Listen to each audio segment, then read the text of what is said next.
My friends laughed because I didn't order food. Until the bill came and they demanded that I split it. My name is Emma, I'm 24 years old, and I work as an administrative assistant at a digital marketing company. I live alone in a small apartment, and to be honest, my budget is always tight. But I had a group of friends from work, Sarah, Jessica, and Amanda, who always included me in their outings, and I really valued that friendship. The problem is they had a very specific habit that bothered me deeply, but I never had the courage to confront. Whenever we went out together, the three of them would order the most expensive drinks at the bar, the most elaborate appetizers, the most sophisticated dishes. And then, when it came time to pay, there was always that story of, let's split everything equally among us. For months, I swallowed hard and paid.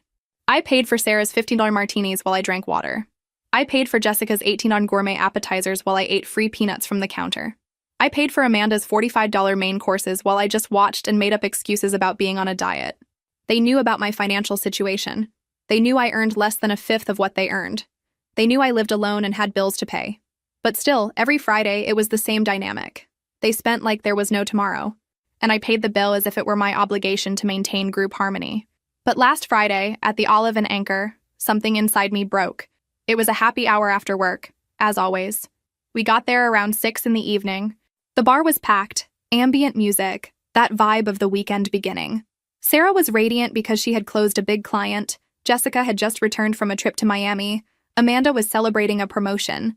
They sat down and immediately started browsing the menu like they knew every item by heart. "The grilled salmon with truffle risotto is divine here," Amanda murmured. "And that midnight in Paris cocktail is a unique experience," Sarah added. I opened my menu and my stomach contracted. The main dishes cost between $40 and $60. The specialty cocktails between $15 and $25. A complete meal there would easily pass $80 with tip. "Girls," I said, trying to sound casual, "I think today I'll just drink something. I'm not very hungry." That's when the laughter started. "Wow, Emma, you always say that," said Jessica, giggling. "When was the last time you ate something when we went out?" Sarah joined the teasing. "It's true. You're the most disciplined person I know, always resisting temptations." Amanda completed, "That must be why you're always in shape. I'm so envious of your willpower." They laughed as if it were the funniest thing in the world. As if my discipline were a choice, not a financial necessity. As if I resisted food out of willpower, not because I couldn't afford to pay. The waiter approached to take orders. Sarah was first. "I'll have the sea bass with wasabi puree and the Sunset Boulevard cocktail." $52 just for her. Jessica ordered the lamb with herb crust and a glass of imported Portuguese wine. Another $48. Amanda chose the lobster with champagne sauce and an artisanal Negroni. Another $55. When it was my turn, they all looked at me expectantly, still with that little smile of someone who was having fun with my eccentricity. "Just sparkling water," I said, closing the menu. The silence was instant and embarrassing. The waiter seemed confused. "Are you sure? Not even an appetizer? Maybe some nachos?" "I'm sure, thank you." That's when the real jokes started. "Guys, Emma is taking this diet very seriously," said Sarah, feigning concern. "Could she be overdoing it?" "Yeah, honey," Jessica agreed. "You can eat something small. It won't hurt." Amanda was more direct. "Or could it be a money issue? Because if it is, we can—" "No," I interrupted too quickly, feeling my cheeks burn. "It's not that. I'm just not hungry." They exchanged looks that I couldn't interpret at the time. Now I know they were looks from people who were planning something. Throughout the entire meal, they made sure to highlight how delicious the food was. "Emma, are you sure you don't want to try? This sea bass is divine. Wow, this lamb is perfectly cooked. You're missing out. This champagne sauce is a unique experience." Each comment was a disguised jab. Each compliment about the food was a way to remind me of what I was missing by my own choice. They were having fun with my situation, and I was finally starting to realize it. When they finished eating, Sarah ordered dessert. "The Belgian chocolate cake with vanilla ice cream is unmissable," she said, already waving to the waiter. Jessica and Amanda immediately agreed. Another $15 each. I drank my sparkling water and forced smiles while they savored their expensive desserts. I calculated mentally. Each of them had already spent more than $70. I had spent $3. That's when the bill arrived. Sarah grabbed the check, looked quickly, and announced naturally, $218. Should we split it 4 ways? That's $54.50 each. My heart stopped. $54.50. For my $3 sparkling water. Wait, I said, my voice coming out louder than intended. I only had water. It doesn't make sense for me to pay $50. The mood at the table changed instantly. The giggles stopped. The smiles disappeared. Jessica was the first to speak. Emma, we always split the bill equally. It's easier that way. But I didn't eat anything, I protested. You knew I was only going to drink water. Sarah sighed, as if I was being difficult. It's a matter of practicality. And besides, you are here with us. Enjoyed the atmosphere, the company. Enjoyed the atmosphere? I repeated incredulously. You want me to pay $54.50 for enjoying the atmosphere? Amanda tried to be diplomatic. Look, Emma, we understand your situation, but when you go out in a group, it's normal to split the costs. It's a matter of social etiquette. Social etiquette. As if I were rude for not wanting to pay for food I didn't eat. Girls, I said, trying to stay calm, I can pay my fair share. $3 for the water plus proportional tip. That's about $4. The silence that followed was loaded with tension. Other people at nearby tables started looking in our direction. Sarah put her card back in her purse, visibly irritated. You know what, Emma? This is very embarrassing. We've always split everything, and it was never a problem.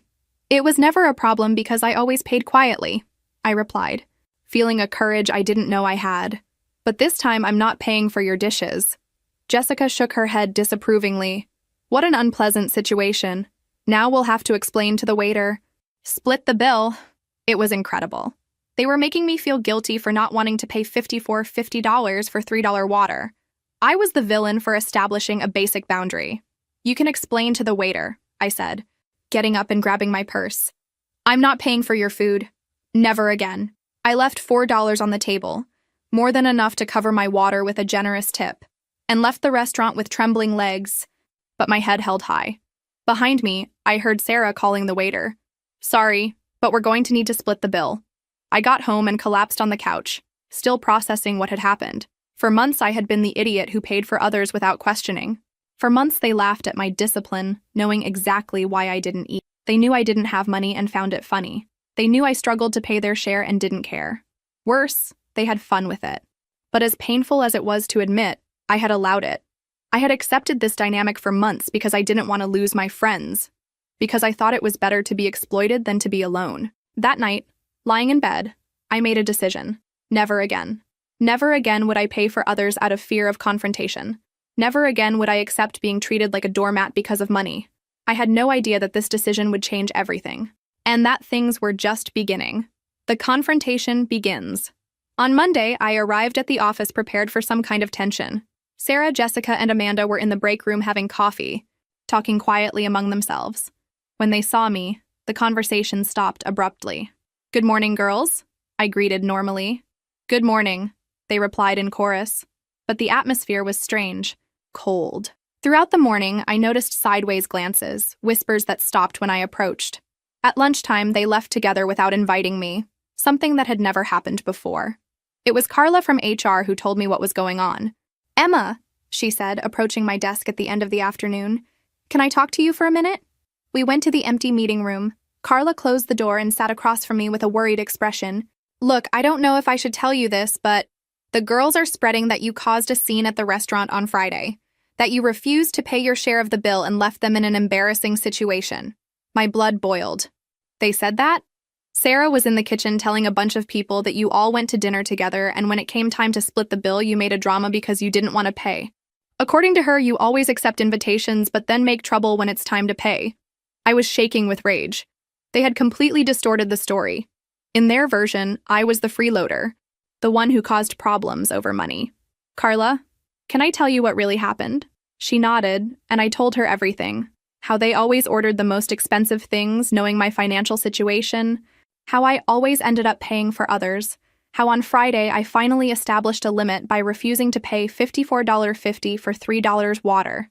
Wow, said Carla when I finished. That changes everything. They really made it seem like you were the problematic one in the story. And now everyone in the office must be thinking I'm stingy and difficult. Carla sighed. Some colleagues did comment. But now that I know your version, I can talk to some people, clarify things discreetly.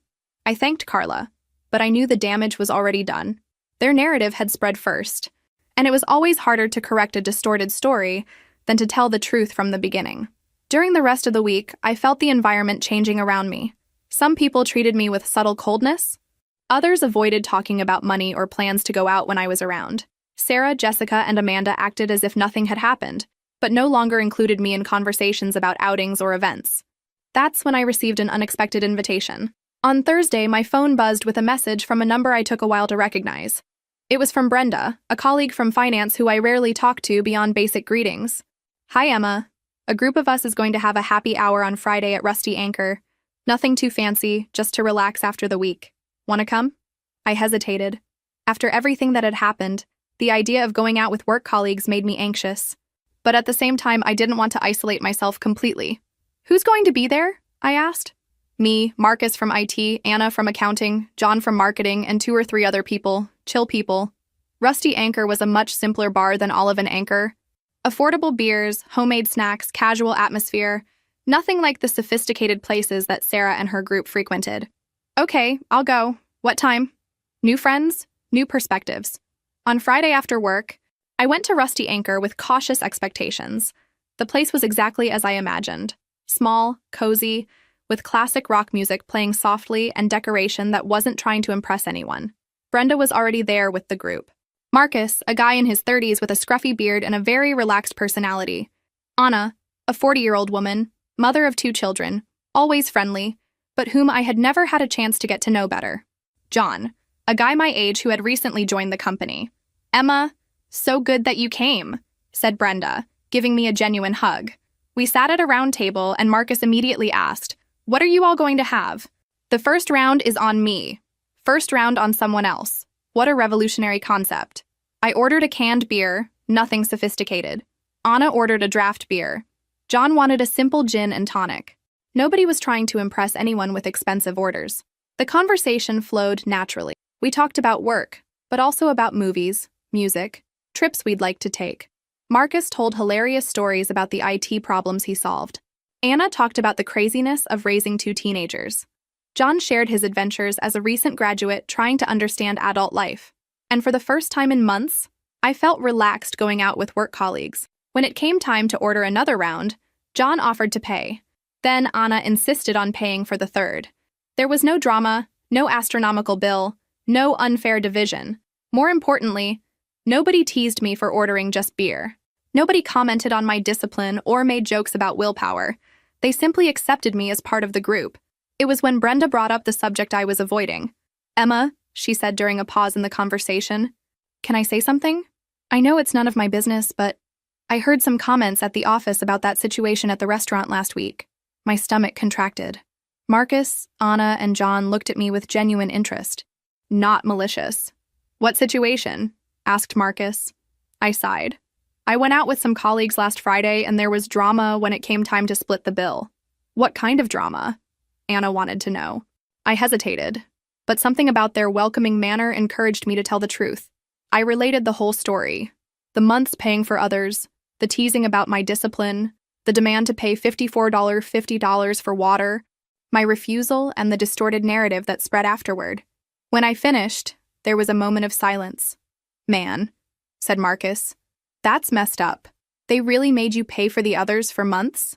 And on top of that, they spread that you were the problematic one?" John added, indignant. Anna shook her head. "That's exploitation. And I thought it was just in my head." "What do you mean?" I asked. "I've gone out with them a few times," Anna explained. "I always thought there was something strange. They always ordered the most expensive dishes, and there was always that pressure to split everything equally. I stopped accepting invitations because it was getting heavy for my budget." "Me too," said Brenda. "I went once and spent almost $100 in one night. Never wanted to repeat that." Marcus laughed humorlessly. "They tried to invite me a couple of times, but I always made excuses. I had a strange feeling about it." John agreed. "Yeah, I noticed that there are people in the office who kind of avoid going out with them. Now I understand why." I wasn't alone. Other people had noticed the toxic pattern of Sarah, Jessica, and Amanda. Other people had distanced themselves because of it. "You know what irritates me most?" said Anna. "They earn much more than most of us and still make others pay for their luxuries." "Exactly," Marcus agreed. "If they want to eat at expensive restaurants, they should pay out of their own pocket. not exploit colleagues. You did the right thing, Emma, said Brenda firmly. You had to establish boundaries. For the first time since Friday, I felt validated. My reaction hadn't been exaggerated. My boundary hadn't been unfair. I had done the right thing. We stayed later than planned, talking and laughing. When it came time to leave, the total bill was less than $40 for 5 people. We split it equally, $8 each. And there was still enough left for a generous tip. $8. A whole night of genuine fun for $8. The war escalates. Throughout the following week, our new friendship solidified. Marcus created a WhatsApp group called Rusty Crew, and we started planning more casual outings. A coffee after work here, a snack there, hallway conversations that naturally extended. It was incredible how different it was to have friendships without financial pressure. When we went out, everyone ordered what they wanted and could pay for. If someone was tight one month, the others understood and adjusted plans. If someone wanted to spend more, they paid their own bill without involving others. But things with Sarah, Jessica, and Amanda were far from over.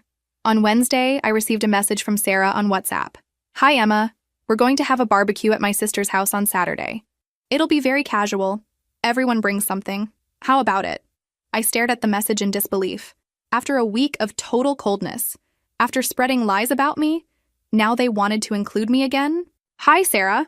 Who else is going? I replied, curious to understand the game. Oh, the usual group. About 15 people. We thought of you to bring the drinks. You have good taste for these things.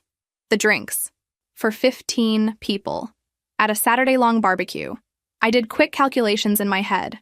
At least $200 in beer, soda, water, and ice. Maybe $300 if I wanted to guarantee enough variety. It was obvious what was happening.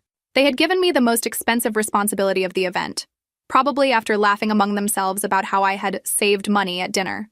But this time, I knew exactly how to play their game. Sure, I'd love to help with the drinks. I'll take care of everything, I replied with fake enthusiasm. Sarah must have been surprised by my positive reaction, because she took a while to respond. That's great. The party is at 2 in the afternoon. I'll send you the address. I spent the rest of the week planning. I researched promotions at 3 different markets. I found a clearance on sodas close to expiration, still good for consumption, but with 70% discount. I got beer on sale in an end-of-lot promotion. I bought water in 5-liter jugs, much cheaper than individual bottles. In total, I spent $52, much less than they expected, and all known brands. Nothing that could be criticized. Saturday arrived, and I loaded my car with enough drinks for a small army. My sister's house was beautiful, a modern-style construction with a large backyard, pool, and complete gourmet area. Wow, Emma, you really went all out, said Amanda when she saw me unloading the drinks. There was something in her tone that I couldn't identify. Sarah appeared wearing a summer dress that cost more than my weekly income. Such efficiency. Look at the variety you brought. Jessica approached to help organize everything on a side table. Very well thought out, separating by type. It looks super organized. The barbecue was really good. People brought elaborate salads, gourmet sides, artisanal desserts. My contribution of drinks seemed almost basic next to so much sophistication, but it was fulfilling its role. Everyone was drinking, laughing, enjoying the sun. I talked to some people I didn't know, took photos, participated in activities. On the outside, everything seemed normal, but around 4 in the afternoon, I went to get my purse that I had forgotten in the car, and when I came back through the kitchen, I heard voices coming from the laundry room. It was Sarah talking quietly with 2 other people. She really showed up after all that scene at the restaurant, and she still brought the cheapest drinks she could find. My blood froze. I stopped behind the door, heart racing. A female voice I recognized as Sarah's cousin responded, "Don't you think you're being a little hard on her?" Jessica joined the conversation. Hard?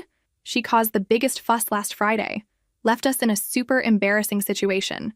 And today just proves that she can't keep up with our level, continued Sarah. Look at the brands she brought. Everything as cheap as possible. Amanda entered the conversation. It's not our fault if she can't afford it. But if she accepts to participate, she has to take on the responsibilities. Sarah's cousin seemed uncomfortable. But you know she earns much less.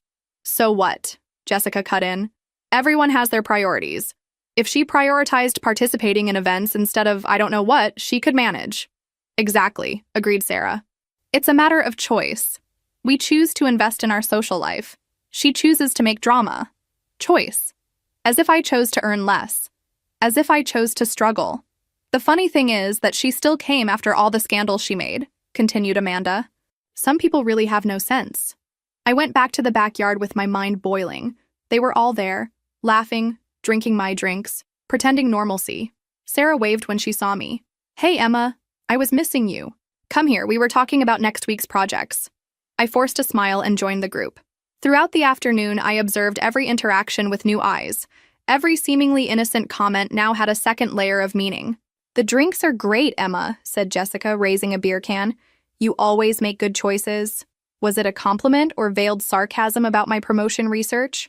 When the barbecue was ending, I helped collect things, trying to keep up appearances until I could leave.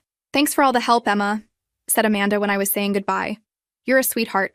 In the car, driving home, I replayed the conversation I heard dozens of times in my head. Every word, every tone, every justification they made. They genuinely believed they were right, that I was the problem, that I made bad choices and then created drama. To them, I was the clueless person who didn't know my place. The perfect opportunity Monday arrived, and I went to work with completely different energy. No longer the anxiety of wanting to please or the insecurity of being judged. I knew exactly where I stood now. During breakfast, Jessica approached my desk with that fake smile I now recognized perfectly.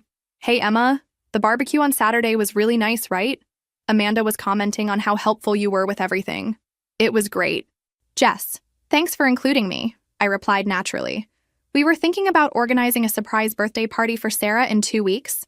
Would you be up for helping with the organization? There it was. The next test, the next game. Sure, it would be an honor. What did you have in mind? Jessica smiled with that expression I now knew was predatory. We were thinking about Azure, that new sophisticated restaurant downtown. Reservation for 12 people. You could be responsible for the decoration and cake? Azure. I knew it by name. A high-end restaurant where dishes cost between $80 and $120. And they wanted me to fund decoration and cake for 12 people. Easily $300 or more. How awesome! When is it again? I asked, maintaining enthusiasm.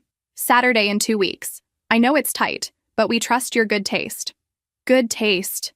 As if my financial situation were a matter of choice and not reality.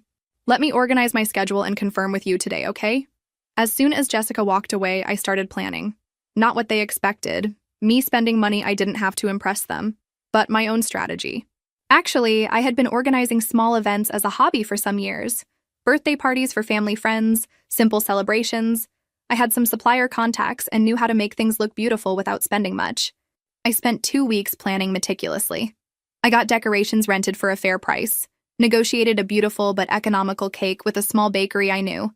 Total, $240. Expensive for me, but doable if I put it on the credit card. And more importantly, I had a plan they would never expect. Jessica, I called when I saw her in the hallway.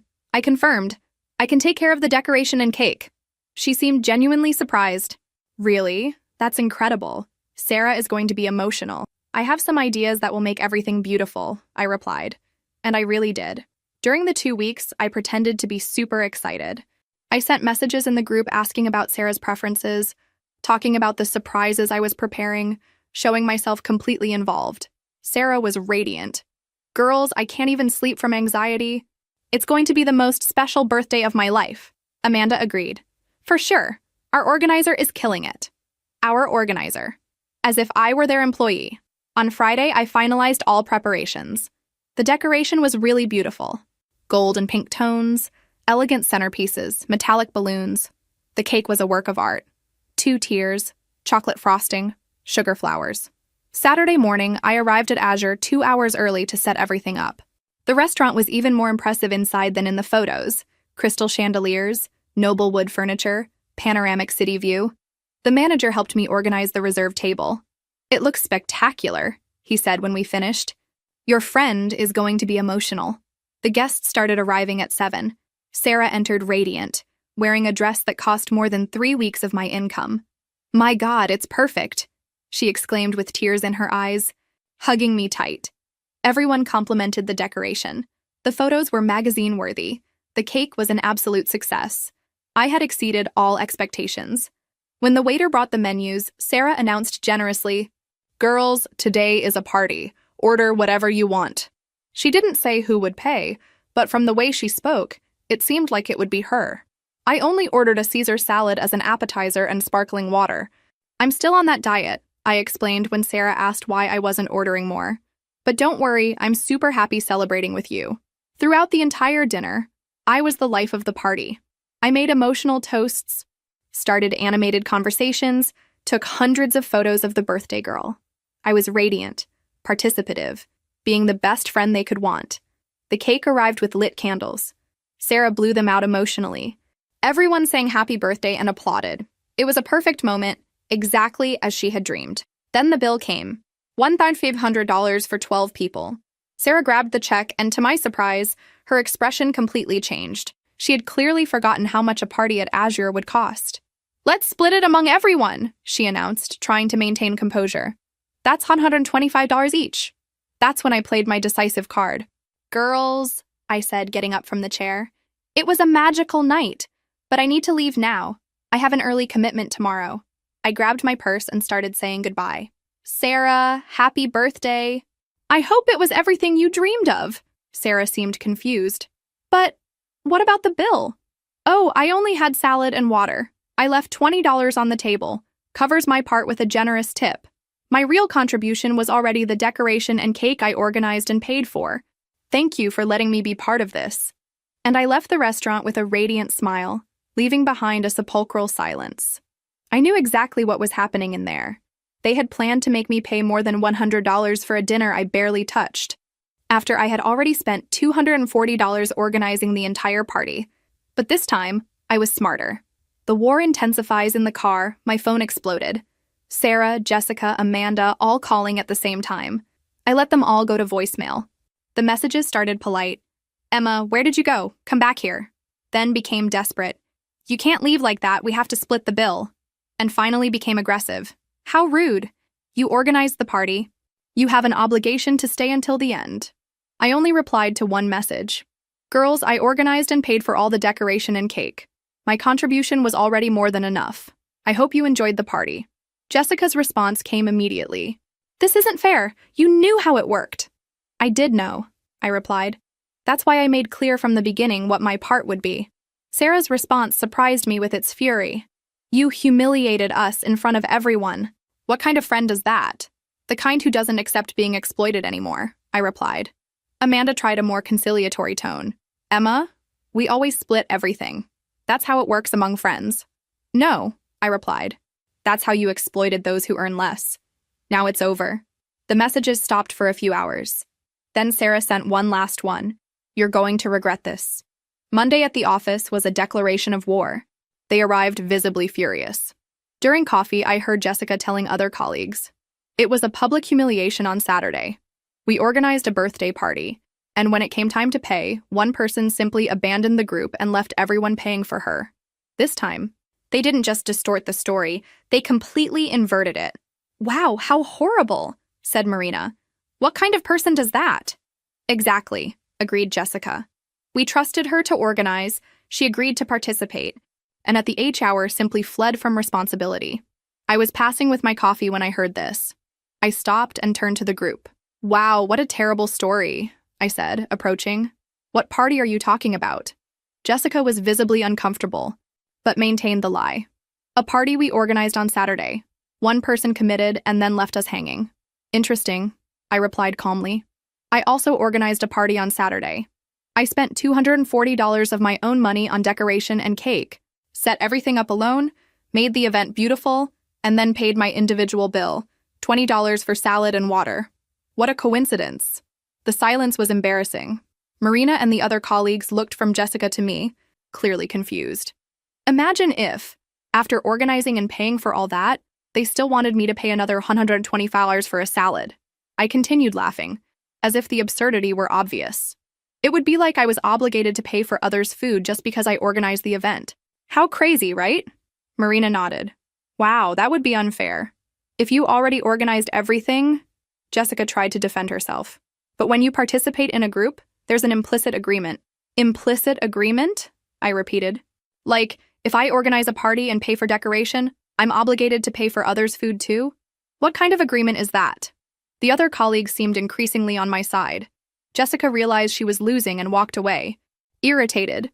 But that was just the beginning. Throughout that week, Sarah, Jessica, and Amanda intensified the campaign against me. They spread increasingly distorted versions of the story. According to them, I was a freeloader, irresponsible, someone who accepted responsibilities and then ran from them. Emma has always been weird about money, I heard Amanda commenting in the break room. She accepts invitations but then makes a fuss when it's time to pay. It's a behavioral pattern, agreed Sarah. We tried to include her out of pity, but it got to a point where it wasn't possible anymore. Out of pity. As if they were charitable, including me in their groups. Some people in the office started treating me coldly. Others avoided talking about money when I was around. The environment became heavy, but I wasn't alone. Marcus, Brenda, Anna, and John, my new group of friends, were indignant when they learned about the new version of the story. They're spreading that you organized a party and then refused to pay? Asked Marcus, incredulous. When you had already paid for the organization? It's impressively dishonest, said Brenda. Distorting facts like that. Anna shook her head. They really think they can rewrite reality. It was John who suggested, you know what you should do? Show the receipts for decoration and cake. Then everyone sees how much you spent. It was a good idea. I had kept all the receipts. On Thursday, when I heard Sarah telling a particularly distorted version of the story in the break room, where I was a freeloader who organized a cheap party and then refused to pay the bill, I decided to act. Sarah, I said, approaching with a folder in hand, are you talking about your birthday party? She tensed. I was explaining to Carla how some people have no responsibility. Good thing you brought that up, I said, opening the folder. I brought the receipts to show everyone how much it cost to organize. I spread the receipts on the break room table. Rented decoration, $85, personalized cake, $120, flowers and candles, $35. Total, $240. Wow, said Carla, looking at the receipts. You spent all that? Of course, I replied. It was Sarah's birthday. I wanted it to be special. Sarah was visibly uncomfortable. Emma, that's not the point. How is it not? I asked innocently. You were explaining about responsibility.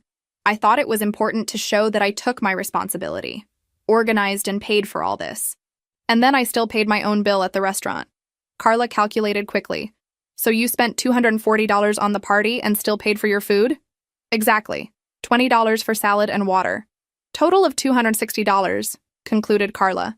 And even so, they wanted you to pay another $125? Sarah tried to explain herself. It's that when you participate in a group, but she had already participated. Carla cut in. With $260, more than double what any other person spent. The math was simple and irrefutable. Sarah left the break room unable to defend herself. The truth comes to light. The story of the receipts spread quickly through the office. People began to understand that I wasn't the freeloader in the story. It was the opposite. Wow, Emma spent more than $250 and they still wanted her to pay more? I heard someone commenting. That's a lot of nerve, another person replied. Their narrative began to crumble, but they didn't give up. On Friday, Jessica tried a different approach. She came to talk to me at the end of work. Emma, I think there was a misunderstanding about this whole situation. What misunderstanding? I asked. The issue isn't money, she said. It's about loyalty to the group, about not abandoning friends in a difficult situation. Difficult situation? When you left the restaurant, we were left in an embarrassing situation. We had to explain to the waiter, reorganize the bill. Jessica, I said calmly, I organized the entire party, spent $240 out of my pocket, and still paid my own bill. How is that abandonment? But you left before the end, she insisted. That's not done. It was incredible. She genuinely believed I had an obligation to stay and pay for others' food. What if I had stayed and refused to pay the $125s? I asked. That would be different. At least you would have stayed to talk. To have you pressure me until I gave in? Jessica hesitated. To resolve things civilly. Civilly? Like you're doing now, spreading lies about me. They're not lies, she defended herself. It's our perspective of the facts. Perspective. That's how they justified the distortions. Jessica, can I ask you something? Do you really think it was fair for me to pay $125 after already spending $240? She thought for a moment. When you accept to participate in an event, you accept the responsibilities that come with it. Even spending more than any other person? It's a matter of principle, she said, as if that explained everything. Principle. For them, the principle was that I should pay for others, regardless of how much I had already contributed. I understand, I said. Thank you for clarifying. Jessica seemed hopeful. So can we resolve this? Resolve what? Go back to being friends. Forget all this confusion. There's nothing to resolve, Jessica. You made clear you think it's normal to exploit me financially. I made clear I don't accept that anymore. It's not exploitation, she protested. It's how groups of friends work. No, I replied. It's how you think they should work. She sighed, frustrated. You're being very difficult. I'm being fair to myself. Jessica walked away, clearly irritated. Later, I heard her commenting to Amanda, Emma is impossible. She doesn't even want to talk about resolving things. For them, resolving meant me going back to accepting being exploited. The unexpected success. But while they continued trying to bring me down, something interesting was happening. Several people in the office had seen the photos of Sarah's birthday party on Instagram. The decoration had really been impressive. Emma, said Marina, approaching me on Monday, I saw the photos of the party you organized. It was beautiful. Thank you. Do you do this professionally? No. It was just a favor for a colleague. Because I was looking for someone to organize my sister's wedding. Would you be interested? My heart raced. A wedding. That would be a real opportunity. Sure, I'd love to talk about it. Marina gave me her sister's contact, and we scheduled a meeting for the end of the week. During the week, 2 more people approached me. The director's secretary wanted someone to organize a corporate party. A colleague from finance was planning a quinceañera for her daughter. I was discovering I had real talent for this, and more importantly, I was discovering a way to earn extra money doing something I enjoyed. On Thursday, Carla from HR called me for a conversation. Emma, we're organizing the company's year-end party. Would you help us? It would be official freelance work, of course paid. My heart raced even more. An official opportunity, recognizing my talent. Sure, I'd love to. Everyone was impressed with that birthday party. Even Sarah herself couldn't stop praising your work to management. Interesting. The Sarah who was furious with me was praising my work to the company. It's for 200 people, so it's a big project. We'll schedule a meeting to discuss details. 200 people. A project that could yield significant money and open doors to other jobs. Leaving the meeting, I passed by Sarah's desk. She looked up from the computer, and for the first time in weeks, there was no hostility in her gaze. There was something I couldn't identify. Hi, she said quietly. I heard you're going to organize the company party. Yeah, looks like it. It's quite an opportunity, she said, and there was a note of respect in her voice. I'm excited, I replied. She hesitated, as if she wanted to say something more, but just nodded and went back to work. The turnaround. The year-end party was an absolute success. I received compliments from all levels of the company and $2,000 for the work. More importantly, I got 8 contacts from other companies interested in my services. Sarah, Jessica, and Amanda were at the party, trying to act normally, but the dynamic had changed forever. I was no longer the needy one they could exploit. During the party, several people approached me praising my work. You have natural talent. Have you thought about starting your own company? Give me your contact. Around 10 o'clock, Amanda approached. Congratulations on the party, it's incredible. Thank you, Amanda. We were thinking... She hesitated. How about we talk, just the 4 of us, to clarify things. What kind of clarification? Resolve our problems. Go back to being friends. I stared at her for a moment. Amanda, do you really think I should have paid $125 that night? After already spending $240?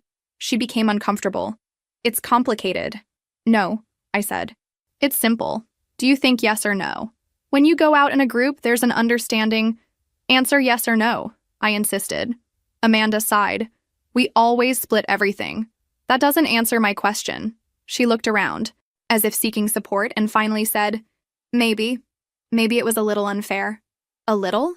Okay, it was unfair, she admitted reluctantly. But you also overreacted. How did I overreact? Leaving like that? Causing embarrassment? It was incredible. Even admitting they had been unfair, they still thought I had overreacted. Amanda, you exploited me for months. When I finally established a boundary, you spread lies about me. And you think I overreacted? They weren't lies, she defended. It was our interpretation. Interpretation? You said I refused to pay after organizing a cheap party. I spent $240. Where's the interpretation there? Amanda looked down. Maybe we expressed ourselves poorly. You didn't express yourselves poorly. You deliberately lied. Emma, please, we can get over this. Why should I want to get over it? Because we were friends. No, I said calmly. You were predators and I was the prey. Now that I found my place, you want to go back to the old dynamic. It's not that. It's exactly that, Amanda. You're only approaching because you saw I don't need you anymore. Actually, I'm doing better without you. And it was true. My life had improved in every aspect since I distanced myself from them. Amanda tried once more. We can change. No, I replied. You can change? But that doesn't interest me anymore. I found people who truly respect me. She walked away, visibly frustrated. The new beginning 6 months later, I was in my own office. Luna Events. Inspired by Luna Cafe, where I sometimes met with my real friends to plan. My colleague's sister's wedding was an absolute success. The photos circulated on social media, generating a flood of clients. I had found my calling. Sarah, Jessica, and Amanda continued at the company. Our paths occasionally crossed in the hallways. The relationship was cordial, but distant. They greeted me politely, sometimes even complimented my work. But there was always an underlying tension. They never fully admitted they were wrong.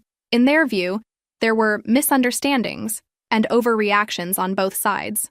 They continued believing their way of splitting bills was normal and fair. A year later, I received a message from Amanda on LinkedIn. I saw your company is growing a lot. Congratulations. You always had talent for these things. I replied politely, Thank you, Amanda. I hope you're doing well too. But I didn't feel like resuming contact. Some bridges once burned don't need to be rebuilt.